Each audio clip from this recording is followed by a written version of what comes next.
Hi, this is Rai, your king of theories, and today we'll be talking about some of the events that occurred in the Avatar Legend of Aang The Last Airbender movie.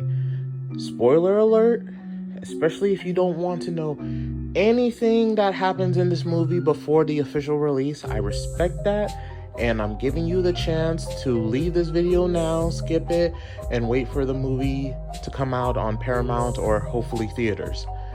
Again, spoiler alert for content that occurs in the Avatar Legend of Aang The Last Airbender movie.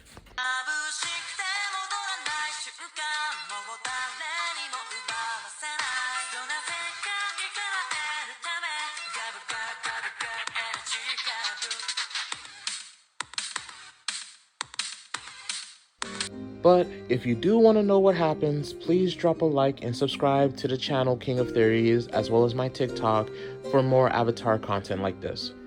But without further ado, we're going to start by naming the two super forms, that Avatar Aang gets in this film.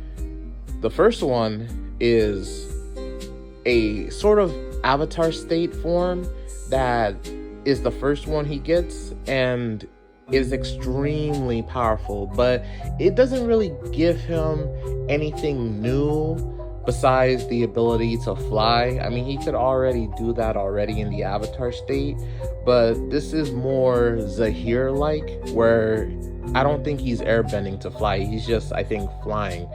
And he gains this form through the staff of Avatar Sanam, which is the whole MacGuffin of the film, where Taga, the evil ancient airbender, is extremely powerful because of this staff.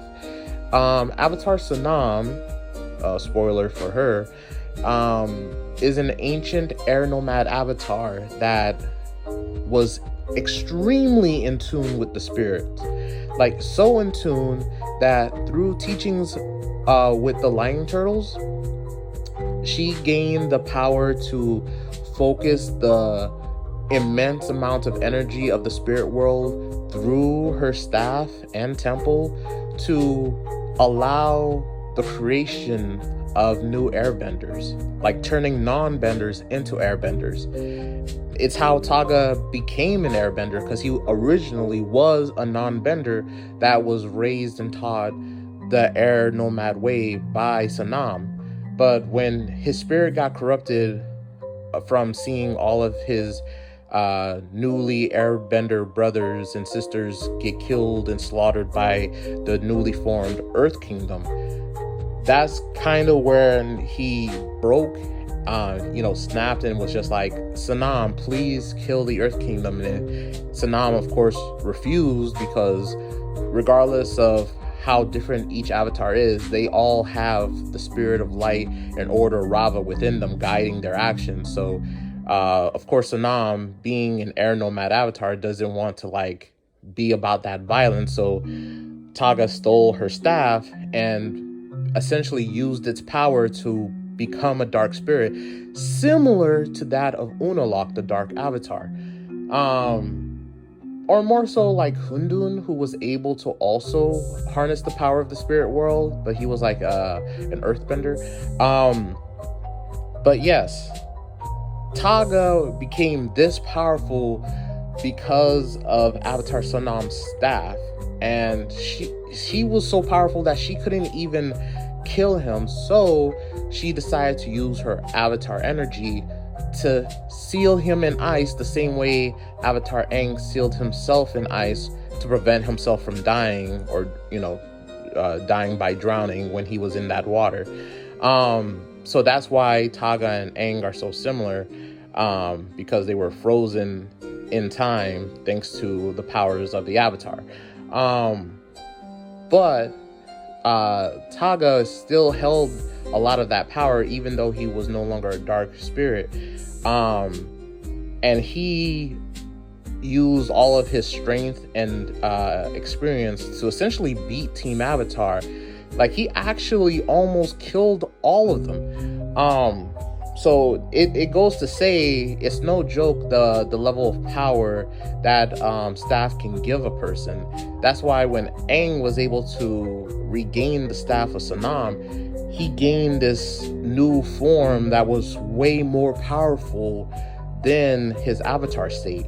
And that's why I decided to call it spirit state, because the staff harnesses the power of the spirit world.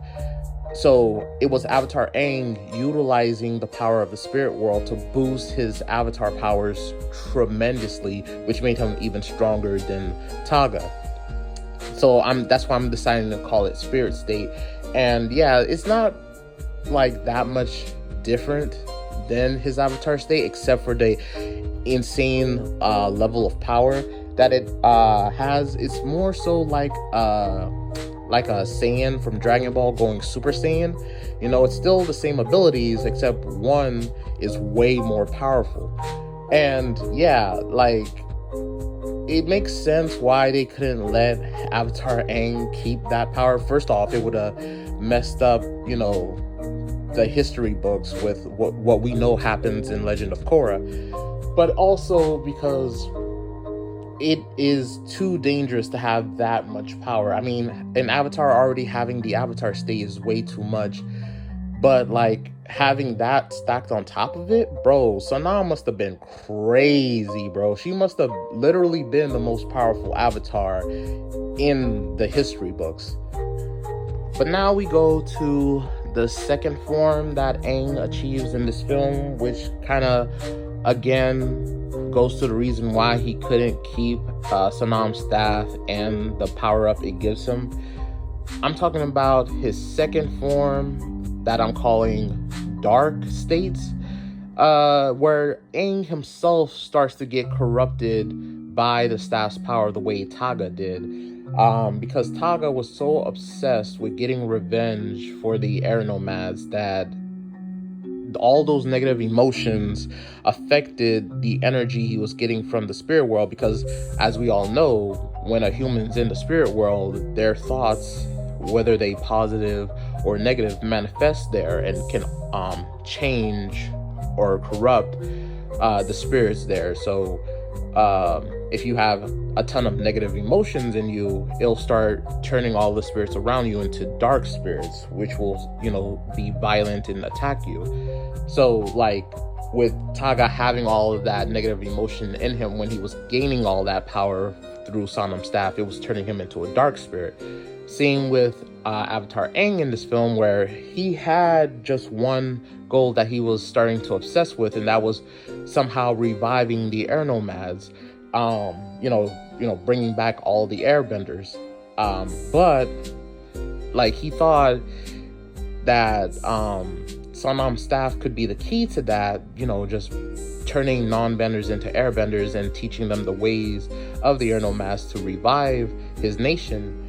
But like Taga felt like Aang's way of reviving the air nomads was too weak, so he, you know, almost killed him and his team and literally turned a bunch of violent killer terrorists into airbenders. So he was corrupting Aang's dreams so hard that this line that Aang says in the film where he's like, "You turned my dream into a nightmare," like felt so tragic and so sad, because that's truly what Aang wants to like bring back his nation, like to make up for him like running away and failing his people. But luckily Aang learns to forgive himself and to forgive Taga, and, you know, keep himself true to his morals and, you know, teachings.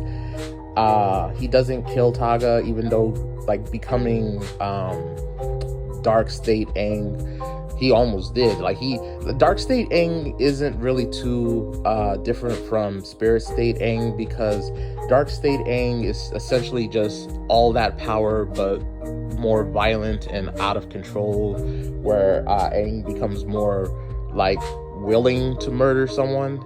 And as we know, that's not Aang, because when every other past avatar was telling him to murk Ozai, Aang was just like, "No, I want to stay true to my air nomad teachings. I want to respect life, honor it. I don't want to kill this man, even with all of the crazy evil stuff he's done. I want to find a way to resolve this without killing, and he did through the teachings of the lion turtles, giving him energy bending so he could take Ozai's bending away. So Aang is very similar to Sonam, where the lion turtles taught her the ways of energy bending and gave her the power to give bending. The lion turtles did the same thing with Aang, but teaching him how to take bending away. But yes, dark spirits, dark state Aang and spirit state Aang are just essentially Super Saiyan forms, but one's more good and one's more evil, but both are way too powerful for anyone, including the Avatar, to wield, which is why Aang ended up breaking the staff, which essentially banished, sealed away, however you would say it, those forms. So like he no longer has access to either or, but it was still really cool to see Aang get those abilities and forms, well, get that power up.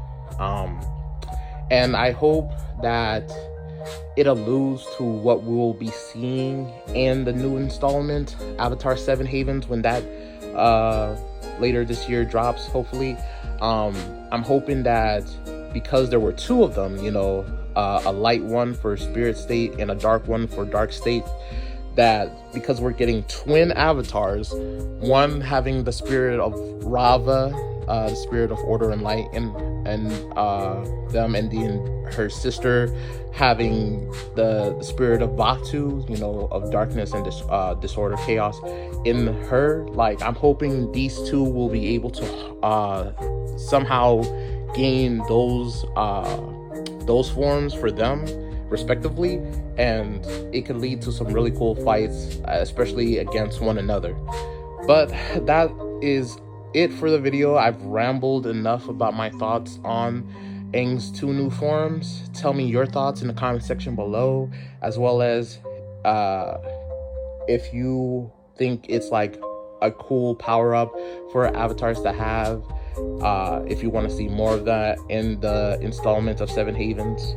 And yeah, if you have seen the movie, comment down in your best non-spoilery way what you thought of it, and like, subscribe, follow for more Avatar content like this. Share it with Avatar fans who want to talk Avatar. And until the next Avatar video, peace.